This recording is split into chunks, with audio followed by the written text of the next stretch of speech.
je souhaite partager avec vous mon quotidien en enfer.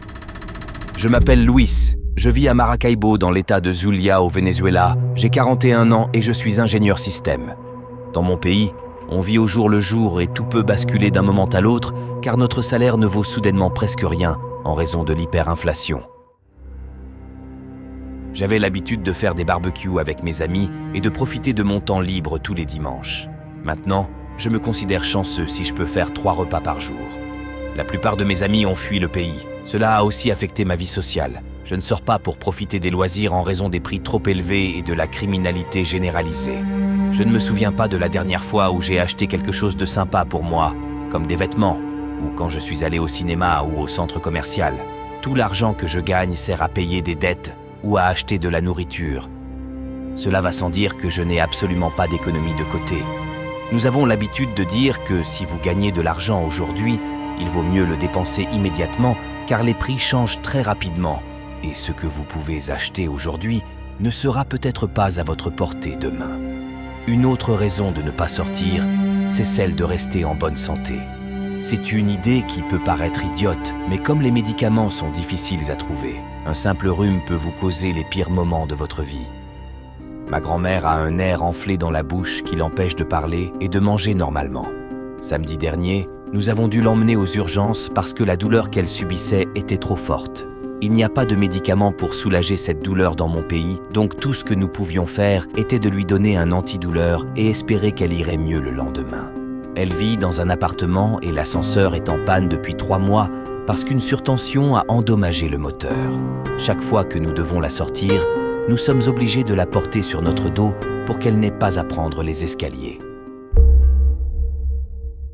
Personne ne peut être préparé à vivre quelque chose comme ça. Cela arrive trop vite et vous pensez toujours que les choses ne peuvent pas être pires. Croyez-moi, chaque jour est pire que le précédent. Le gouvernement est corrompu. C'est une bande de voleurs qui volent l'argent de la nation. Et maintenant que nous vivons l'enfer, ils ne sont pas là pour répondre aux besoins des gens. Il y a quotidiennement des pannes de courant qui durent de 4 à 7 heures. L'année dernière, au pire moment, ces pannes pouvaient durer jusqu'à 1 jour et demi dans les quartiers pauvres. Les techniciens mettaient des semaines pour rétablir un service électrique stable. Il était donc courant de perdre toute la nourriture qui se trouvait dans le réfrigérateur. Le gouvernement assure que ces pannes sont dues à un sabotage de la part du parti de l'opposition, même quand il est évident aux yeux de tout le monde que les centrales électriques manquent d'entretien. J'ai vu des explosions sur les poteaux électriques et ce n'est pas un sabotage. La réalité, c'est qu'ils volent tout l'argent. Si je le pouvais, je dépenserais tout mon argent pour acheter des dollars ou des bitcoins. Nous avons un strict contrôle des changes du gouvernement et les gens ordinaires ne peuvent pas se permettre d'acheter des dollars facilement comme avant. Le dollar régit notre économie, donc chaque fois qu'il augmente, les prix augmentent. Et maintenant, les prix sont hors de contrôle. La meilleure façon d'économiser est de changer notre monnaie en dollars immédiatement, mais le marché noir a des prix élevés. L'autre solution est d'acheter des bitcoins sur le web pour pouvoir les revendre plus tard en dollars. Si je peux vous donner un bon conseil, c'est celui d'être plus attentif aux signaux d'alerte. Certains signes peuvent vous alerter que l'État bascule vers une gouvernance de type dictatorial. Par exemple, les réélections illimitées, le contrôle des changes, ou bien encore lorsque le gouvernement crée un système comme le carnet de la patrie. Dans mon pays, le carnet de la patrie est une carte émise par le gouvernement qui stocke des données personnelles étendues sur son titulaire, telles que le livret de famille, les informations professionnelles et financières, la liste des biens possédés, les antécédents médicaux, la présence sur les réseaux sociaux, etc. Cette carte permet aujourd'hui d'acheter de la nourriture, des médicaments et d'accéder à divers services. Si j'étais plus courageux, je vous avoue que je partirais m'installer dans un autre pays. Nos rues ne sont pas correctement éclairées. La nuit, elles sont très dangereuses, encore plus que pendant la journée. Les voleurs ont dérobé les ampoules électriques car elles sont chères et peuvent être vendues très facilement. Elles sont difficiles à trouver dans les magasins en raison de l'effondrement du système électrique. Instable, il finit par griller tous les équipements branchés au réseau. C'est donc très dangereux de sortir la nuit car les voleurs en profitent pleinement.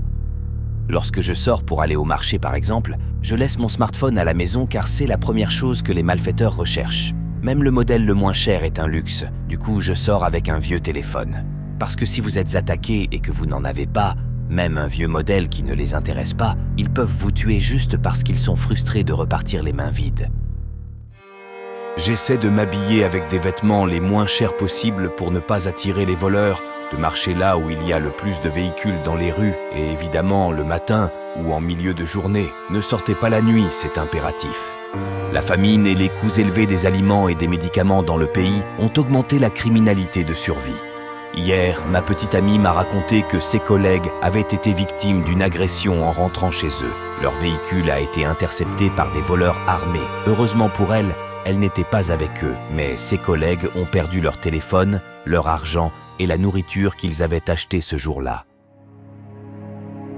Il y a des compétences que l'on préfère avoir dans une situation d'effondrement comme la nôtre. L'endurance à la marche en est une. Il nous faut marcher vers divers lieux de vente pour comparer les prix et trouver des aliments dits essentiels dont les prix sont encadrés par le gouvernement. Ils sont moins chers mais difficiles à trouver.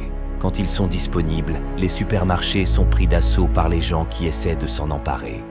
Conduire n'est pas possible car nous manquons de pièces détachées, ce qui fait que les malfaiteurs les recherchent et dépouillent les voitures de leurs roues, de leurs ampoules et surtout de leurs batteries qui peuvent se revendre très cher.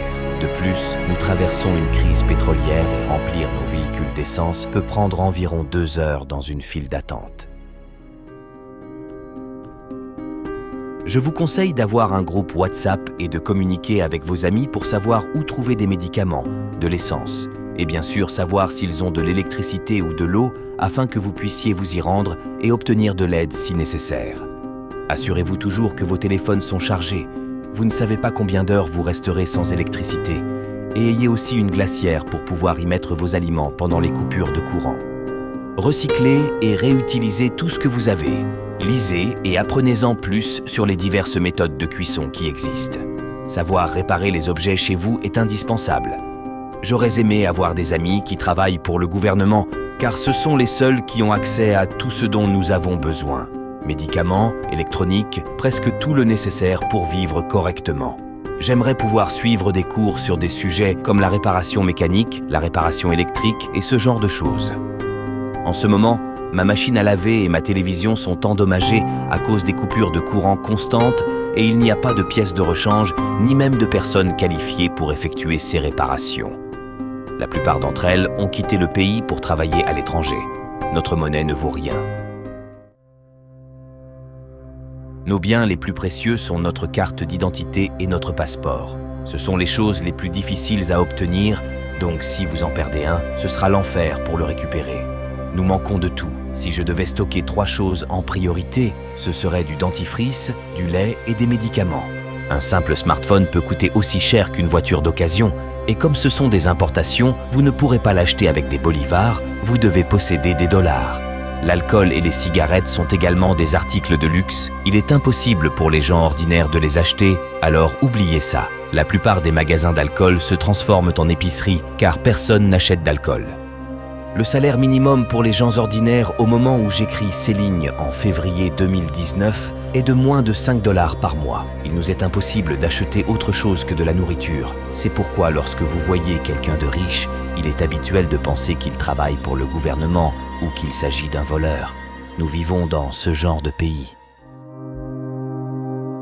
Concernant les soins médicaux, mon père est médecin et je peux vous assurer que le système médical ne fonctionne pas correctement. Dans les hôpitaux, ils n'ont pas suffisamment de fournitures pour travailler, ce qui les oblige maintenant à demander aux patients de les apporter s'ils veulent une aide médicale. Et quand ils ont de quoi soigner, ils vous facturent en dollars et non en bolivars, qui est la monnaie locale. Alors, si vous voulez être pris en charge, il faut rapidement trouver des dollars. Comme il y a beaucoup de demandes, si vous n'avez pas de dollars à ce moment-là, il est plus que probable qu'ils s'occuperont du prochain patient qui franchira la porte avec de quoi payer. Et comme si cela ne suffisait pas, les médecins et les infirmières quittent également le pays car ils sont sous-payés. Et ceux qui vivent encore ici sont en grève pour obtenir de meilleures conditions de travail et un meilleur salaire. En ce qui concerne la nourriture, l'improvisation est la clé pour survivre ici. Avant, je prenais de la bouillie d'avoine, une banane et du lait chaque jour, mais plus maintenant. Ces 3 choses peuvent rapidement épuiser vos revenus pour le mois, alors j'ai dû radicalement changer mon régime alimentaire. Aujourd'hui, je prends un morceau de pain et du café au petit déjeuner. Si j'ai de la chance et que je reçois ma paye aujourd'hui, j'achèterai du beurre et des œufs pour le dîner. Sinon, j'aurai une soupe congelée que j'ai faite samedi en guise de repas et ce sera tout pour aujourd'hui. Je n'ai rien dans le congélateur pour le lendemain. Comme je vous l'ai dit, il est courant qu'à la fin de la semaine, je sois à sec, donc je dépends toujours du travail quotidien pour m'en sortir. Au niveau de la propreté, j'ai de la chance car il y a 1 an, j'ai acheté plusieurs savons et déodorants au moment de la crise des produits d'hygiène. Il m'en reste encore. Ce sont des importations qui coûtent très cher, tout comme le dentifrice, le shampoing, même les préservatifs et les moyens de contraception sont presque hors de portée. Le dentifrice est difficile à trouver, mais comme ma petite amie travaille dans un supermarché, elle en a trouvé un vendredi dernier alors que nous n'en avions plus depuis des jours. Ma rue n'est toujours pas approvisionnée en eau depuis mardi dernier. Nous payons alors quelques camions qui vendent de l'eau et ils remplissent nos bidons pour le nettoyage et les bains. Comme ma petite amie travaille à l'extérieur, je lui laisse la priorité pour l'accès à l'eau. Aujourd'hui, je n'ai pas pris de douche pour qu'elle puisse en avoir une. Nous avons acheté de l'eau potable dans les supermarchés, l'eau du robinet n'est pas vraiment buvable. Si nous n'avons pas d'électricité la nuit, alors nous pouvons allumer une bougie, prendre une douche dans le noir ou simplement aller au lit sans se laver. Ne pensez même pas vous brosser les dents sans lumière. Et avec la difficulté à trouver du dentifrice, il vaut mieux le faire 1 fois par jour le matin. Les magasins sont approvisionnés, mais comme ce sont des importations, les articles sont trop chers. Nous devons alors attendre que les produits dont le prix est encadré arrivent dans les rayons. Il faut se préparer psychologiquement à faire la queue à l'extérieur du magasin pendant 3 heures en général et prier pour que la quantité de ces produits soit suffisante au moment où vous entrez pour les acheter. Concernant les banques, ce n'est même pas la peine. C'est une perte de temps de retirer de l'argent. Le gouvernement contrôle combien elles peuvent vous délivrer quotidiennement et cette somme n'est pas suffisante pour faire des achats simples. Comme la monnaie nationale n'a pas de valeur en soi, une nouvelle économie parallèle est apparue. Il s'agit de vendre les billets comme matériaux pour de la contrefaçon en Colombie. Nous sommes également à court de plastique. Par exemple, si votre carte bancaire est périmée ou volée, vous devez aller à la banque pendant environ 3 jours d'affilée afin de pouvoir retirer suffisamment d'argent pour acheter des provisions pour tenir 1 semaine. La couverture téléphonique n'est pas bonne. Il y a quelques jours, l'opérateur Movistar a eu des problèmes pendant 24 heures avec son réseau. Cela est dû au fait qu'ils se font voler leur matériel et que les pannes électriques se succèdent sans fin. L'année dernière, ils ont été hors service pendant presque 1 mois à cause d'un prétendu sabotage. Depuis 2 ans, nous n'avons pas de réseau dans mon pâté de maison. Les voleurs dérobent les câbles car ils sont en cuivre et coûtent très cher. Le réseau n'est plus maintenu car il manque de matériel pour le restaurer. Le pire, c'est que je dois quand même payer ce service car si je ne le fais pas, ils supprimeront mon abonnement de manière définitive. Lorsque les moyens de communication sont interrompus, il est impossible d'acheter à manger avec nos cartes bancaires. C'est une situation terrible quand cela se produit et malheureusement c'est très courant avec certaines banques.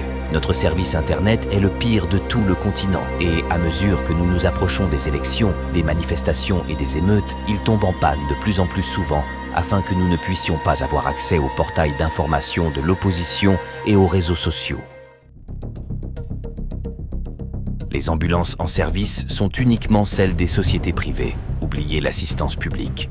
Il manque de pièces détachées pour réparer les véhicules, donc leur flotte est très réduite, tout comme pour les pompiers.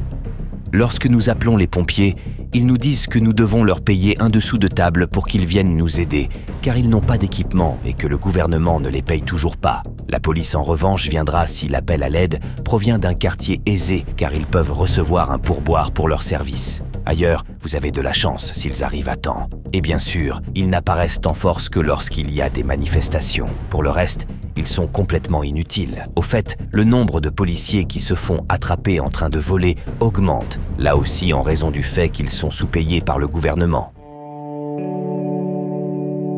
L'exode qui a déjà eu lieu et qui continue ne nous facilite pas la tâche pour fuir à notre tour, car les pays du continent se plaignent du nombre d'immigrés qui arrivent. Et pour aggraver les choses, certains d'entre eux sont des criminels qui nous font une mauvaise réputation et qui nous ferment les portes. En Équateur, un Vénézuélien a tué une fille enceinte et la scène a été filmée. Cela a déclenché une chasse aux immigrés qui s'est emballée rapidement, ce qui a poussé le gouvernement à affréter des vols spéciaux pour les éloigner de l'équateur. Trop de mes concitoyens partent, ce phénomène atteignait 30% net de la population au dernier recensement, et cela n'est pas près de s'arrêter. Ma plus grande peur serait qu'une guerre civile éclate, ou bien que l'anarchie totale se mette en place. Nous nous rapprochons de ces deux scénarios chaque jour. Les prix augmentent et l'argent ne vaut plus rien. Les services publics se détériorent, la faim augmente et le gouvernement ne trouve pas de solution. Seulement des promesses et des excuses. Les gens sont de plus en plus en colère et frustrés par leur mode de vie actuel. Mes amis, d'où que vous soyez, restez attentifs aux signaux faibles et préparez-vous. Il en va de votre survie si votre monde venait à basculer.